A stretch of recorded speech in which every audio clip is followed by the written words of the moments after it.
banking is crime and bankers are the criminal. 1.000 rupiah yang dulu bisa dipakai untuk membeli 50 kg emas pada tahun 46 ketika pertama kali diberikan rupiah, hari ini diberikan tukang parkir pun tidak mau. Maka mereka ganti gambarnya dengan Soekarno-Hatta, nolnya ditambah 2 menjadi 100.000. Yang 99.000 dari mana? Iya kan? 99.000 dari mana? Dan kalau ini kita belah 2, dibelah 4, mau saya kasih 4 mahasiswa. Kemana samannya tadi itu nilainya? Ya, ini seperti sihirnya Fir'aun yang menjadikan tali sebagai ular. Nah, orang Amerika bilang, pedagang Amerika, saya juga punya kertas sendiri namanya greenback, tapi kertas saya punya 10.000 kali lipat dari kertas saudara.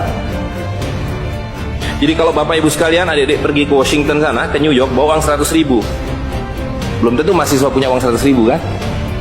Harus bekerja 2 hari untuk mendapatkan uang 100.000. Pergi ke Washington, saya mau beli Coca-Cola 1 botol. Apa mereka bilang? Apa mereka bilang? Ini kertas funny, this is funny paper, gak laku. Tapi siapapun datang ke Ternate dengan $100, you punya cengkeh, berikan pada saya mau beli, you punya Coca-Cola, tapi saya minta 1 truk. Apa yang kita lakukan? Kita berikan Coca-Cola 1 truk, karena mereka bilang, mereka bisa yakinkan kita, selembar kertas mereka 10.000 kali lipat dari lembar kertas kita. Dan mereka bilang, kita punya kertas tidak laku, mereka punya kertas laku di seluruh dunia. Betul nggak? Dengan cara itulah seluruh cengkeh Ternate habis, pala Ternate habis, seluruh kekayaan Ternate habis, hanya diganti dengan byte komputer. Dengan cara itulah kemiskinan dan pemiskinan dilakukan oleh para bankir. Jadi banking is crime and bankers are the criminal. Kalau kita tadi punya uang 100.000, di sini ada 1 handphone, maka berapa harga handphone ini? Ceteris paribus kata ekonom. Maka harga handphone ini ada 100.000, ya kan? Tapi ketika ini digelembungkan menjadi 2 juta, sementara sumber daya alamnya tetap, berapa harga handphone ini? Menjadi 2 juta. Dan itu mereka bilang inflasi.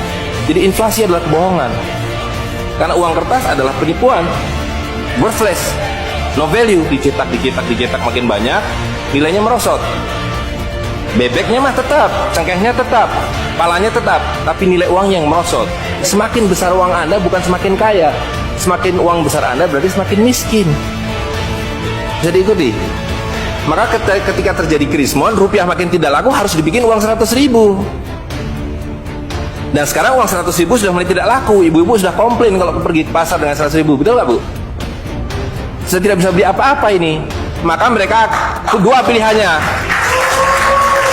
Pilihan pertama adalah mereka akan mencetak uang 200.000, 500.000. Tapi tidak mungkin, komputer sudah nggak bisa menghitung, kalkulator nggak bisa menghitung, hang, terlalu banyak nolnya.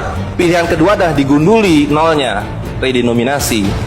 Jadi redenominasi itu bukan untuk mengatasi inflasi, tapi untuk menutupi inflasi. Jadi itu adalah pengelabuan di atas pengelabuan, di atas pengelabuan, di atas pengelabuan. Uang 100.000 ini dulu ketika Pak Harto masih berkuasa menjelang jatuh itu, kalau dibelikan telur dapat 50 kilo. Masih ada yang ingat gak Bu? Kali ibu-ibu ingat pasti. 1 kilo telur harganya 2.000 rupiah.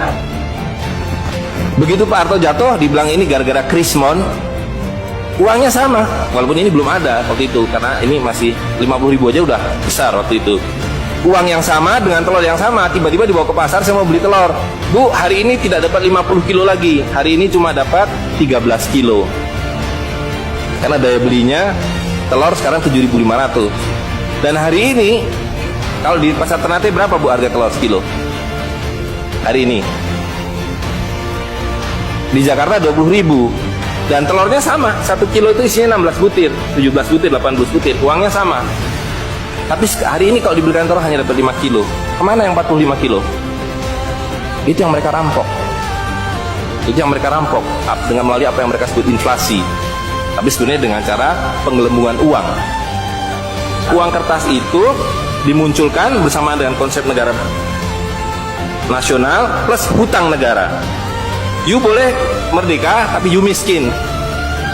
Rakyat penyakitan, rakyatmu bodoh.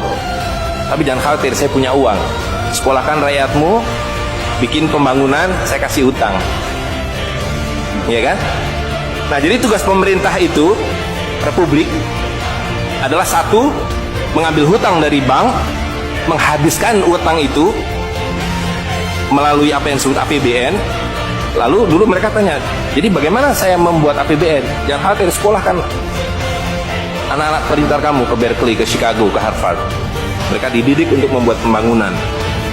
Lalu dikasih paket hutang dan diajari kalau nggak bisa kirim konsultan seperti John Perkins dan sejenisnya. Lalu ada satu pertanyaan, bagaimana kami membayar hutang kami kalau begitu? Mereka bilang, you punya 200 juta rakyat, pajaki rakyat kalian. Pajaki rakyat kalian. Kalian punya pala, punya cengkeh, habisi hutang kalian. Karena you membayar hutang. Kalau kita hutang $5 miliar setiap tahun, apa mereka kasih berkoper-koper dolar? Apa yang mereka kasih ke kita?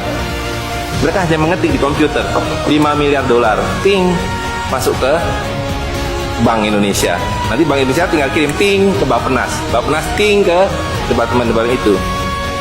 Tapi ketika kita mau membayar hutang mereka, bisa kita mengetik di komputer 5 miliar dolar, ting, dibiarkan ke Bank Dunia? Gak bisa, you mesti punya devisa. Dari mana kami punya devisa? You mesti beli dolar kami. Caranya ke bank hutang kalian, habisi boksit kalian, habisi mineral kalian. Betul nggak? Nah, jadi itulah yang terjadi di dalam sistem Fir'aun sekarang ini, bahwa pemerintah itu didesain hanya untuk mengambil hutang dari bank, menghabiskan melalui APBN dan proyek, dan memajaki rakyat. Karena itu pajak semakin hari semakin tinggi, semakin banyak, semakin tinggi, semakin banyak. Sekali lagi, pemiskinan itu adalah dibikin oleh sistem.